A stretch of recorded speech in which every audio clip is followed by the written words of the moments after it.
আসসালামু আলাইকুম। স্বপ্ননীর কুকিং ভিডিওতে সবাইকে আবারও ওয়েলকাম জানাচ্ছি। বিভিন্ন রান্নায় ব্যবহার করা সকল মশলার সঠিক পরিমাপ সহ গরম মশলার রেসিপিটি দেখার জন্য। আশা করছি আজকের এই গরম মশলার রেসিপিটি আপনাদের কাছে ভালো লাগবে, আর ভালো লাগলে একটি লাইক দিয়ে সাথেই থাকুন।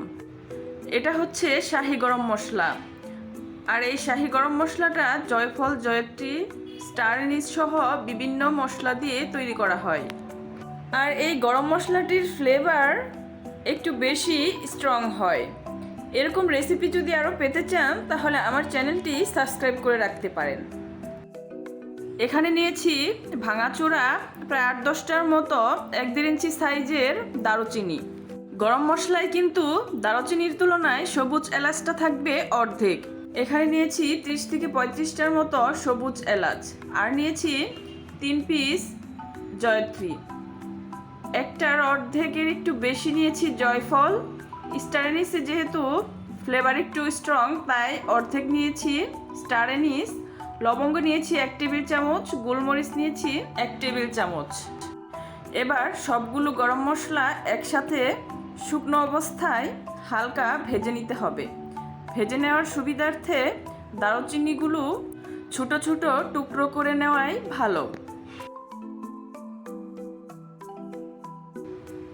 চুলায় একটি পাত্র বসিয়ে প্রথমে আস্ত 3টি শুকনো মরিচ ভেজে নিব। তবে এই শুকনো মরিচটা কিন্তু গরম মশলায় অপশনাল, না দিলেও চলবে। এবার সবগুলো গোটা মশলা একসাথে ঢেলে দিয়ে চুলার আঁচটা বেশ লোতে রেখে অনবরত নেড়েচেড়ে ভেজে নিতে হবে, যেন কোনোভাবেই এটা বেশি পুড়ে বা করকরে না হয়ে যায়, তাহলে কিন্তু মশলাটা আবার তিতা লাগে। গোটা মশলাগুলো 2 মিনিট মতো ভেজে নিয়ে 5-6টার মতো তেজপাতা এভাবে একটু হালকা করে ছিঁড়ে ছিঁড়ে দিয়ে এগুলোকে আবারও একসাথে ভেজে নিতে হবে। আর ভাজার জন্য নির্দিষ্ট কোনো সময় নেই, আপনাকে একটু বুঝে নিতে হবে যেন এগুলো পুড়ে না যায়, আবার মচমচে হয়ে ভাজাও হয়ে যায়।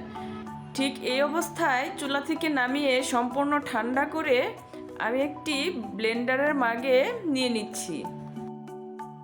সম্পূর্ণ গোটা মশলাগুলো ঢেলে নেওয়া হয়ে গেলে এখন এটাকে খুব ভালো করে মিহি গুঁড়ো করে নিচ্ছি।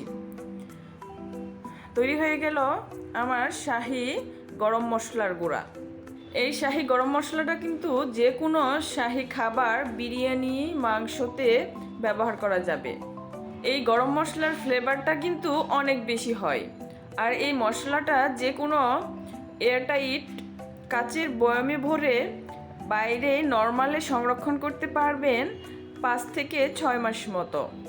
তবে সাধারণত যত সময় যেতে থাকে এর ঘ্রাণটা কিন্তু কমতে থাকে।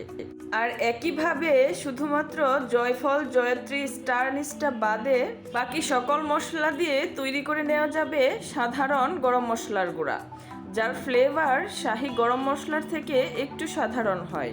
তবে এটাও কিন্তু একই রান্নাগুলোতে ব্যবহার করা যায়। আজকের রেসিপিটি কেমন লেগেছে অবশ্যই আমাকে কমেন্টস করে জানাবেন। ভালো লাগলে আমার চ্যানেলটি সাবস্ক্রাইব করতে কিন্তু ভুলবেন না। আজকে এখানেই বিদায় নিচ্ছি। আল্লাহ হাফেজ।